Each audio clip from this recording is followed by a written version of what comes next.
Être en odeur de sainteté en couple est une juste récompense pour ceux qui se donnaient la peine de faire fonctionner leur union, en mêlant à la fois, dans un équilibre ténu, la considération sans borne que l'on devait accorder à sa moitié et ses besoins, ainsi que le courage nécessaire d'affirmer et subvenir au nôtre propre, malgré tout.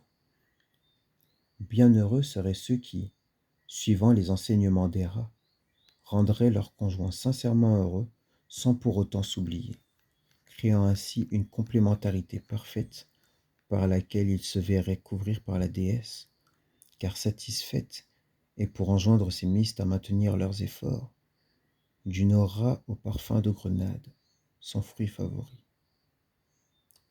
Si vous deviez finir un jour par devenir parjure cependant, en portant injure à vos propres serments lors de votre 6e année de mariage, il vous serait alors impossible de jouir de tels privilèges, la malédiction du Chypre vous guettant plutôt.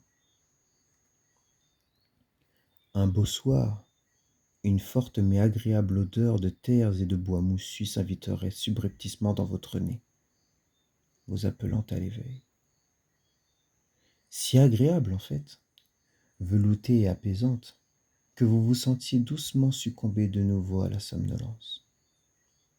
L'esprit de plus en plus embrumé, vous redoubliez toujours plus d'efforts pour garder l'œil ouvert et, si ce n'était pour en connaître l'origine, au moins pour continuer de respirer ces chaudes et délicieuses effluves forestières. La douceur entêtante de ces exhalaisons, cependant, vous vous en rendiez compte désormais, au seuil de l'inconscience, était sans nul doute la cause de votre égarement soudain. Tentant tant bien que mal de ne pas succomber à la narcose qui s'annonçait, secoué par un soubresaut d'alerte soudain vous plaçant sur le qui-vive, vous alliez d'abord ouvrir portes et fenêtres pour aérer à la fois votre demeure et votre esprit, autant que cela pouvait se faire du moins, au vu de votre état évanescent. Il n'en serait malheureusement rien, car l'odeur tenace semblait vous suivre à la trace. Fuyant votre domicile, vous agitez de la sorte dans l'état de faiblesse qui était le vôtre, déclenchant en vous de profonds maux de tête, comme si votre cerveau ballottait dans votre crâne, baignant dans son propre jus.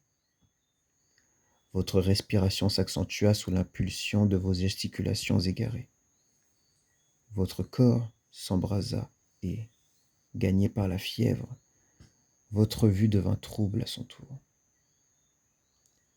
Au cœur de vos divagations, vous parveniez tout de même à comprendre que quelque chose clochait, quelque chose de conséquent. Sortant de la nuit, une masse verte vous approcha, mais d'instinct, d'autant plus avec votre perte de moyens actuelle, vous ne pouviez que fuir. C'était une chose bien plus facile à dire qu'à faire cependant, lorsque le sol sur lequel vous tentiez tant bien que mal de marcher tanguait plus qu'un océan en plein tumulte. La masse, à forme humaine désormais, se traînait vers vous, se révélant petit à petit à vous, tandis qu'il creusait l'espace qui vous séparait. Celui-là même que vous tentiez d'étirer en bourlinguant contre la tourmente. Mais en net désavantage, vous ne pouviez que finir par rencontrer en face à face votre traqueur à la progression lente mais constante, alors que la chaude senteur de sous-bois irritait toujours plus vos poumons. À la silhouette humanoïde, il ne s'agissait cependant de la seule chose que vous pouviez avoir en commun avec cette chose qui était couverte, ou était tout court, de mousse d'arbre. Enfin à portée, la créature tendit vers vous ce qui était censé lui faire office de bras, frottant d'abord votre visage, puis tout ce qu'elle pouvait.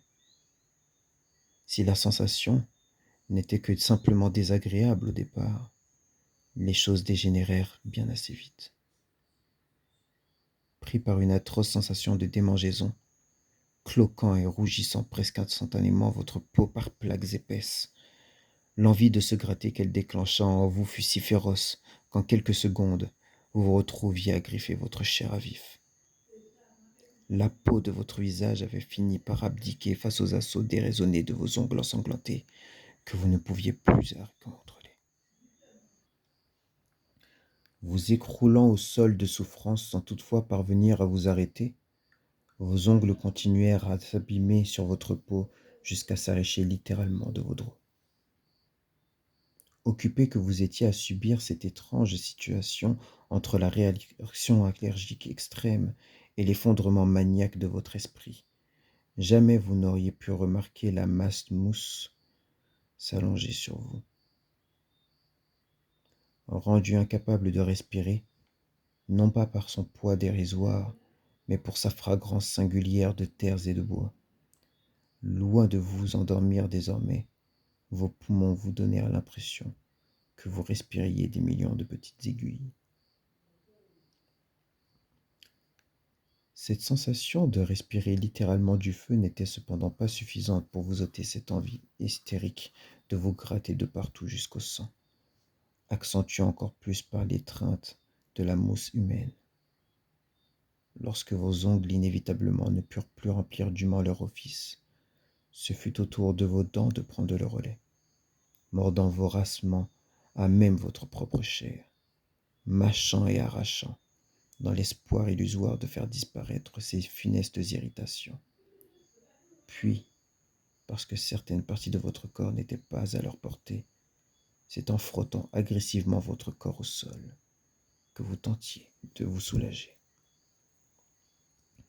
Qu'importe la solution qui pouvait vous venir dans votre esprit désormais malade, rien de bon ne saurait jamais en ressortir, car lorsque vos chairs seraient suffisamment mutilées pour que vous ne puissiez produire le moindre mouvement, vous ne pourriez que rester seul avec votre urticaire à vous rendre fou, jusqu'à ce que la mort veuille bien vous emmener, l'odeur du chypre n'étant qu'une bien piètre compensation, ne vous apportant pas le moindre réconfort, si ce n'était de couvrir l'odeur de votre décomposition, tandis que s'enroulant autour de votre squelette pour le faire sien, la mousse humaine s'en retournerait vers les ténèbres.